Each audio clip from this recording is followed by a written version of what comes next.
How to fix your iPhone showing no service. Let's get started. For that, first of all, you want to open up settings. Inside, just simply tap on cellular, then select network selection. Make sure automatic is turned on. Then tap on cellular data option. And now simply tap on voice and data and choose the best available network option such as 5G auto or LTE. Now head to settings again, tap on general, scroll down, tap on date and time, and make sure set automatically is enabled.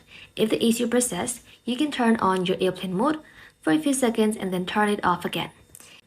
If there's no signal yet, you can check for iOS update by tapping on software update and simply update anything that's new. You can even reset your network settings by simply tapping on transfer or reset iPhone. Tap on reset, then select reset network settings. That's it. Thank you for watching. If this video was helpful, consider subscribing to our channel and liking this video.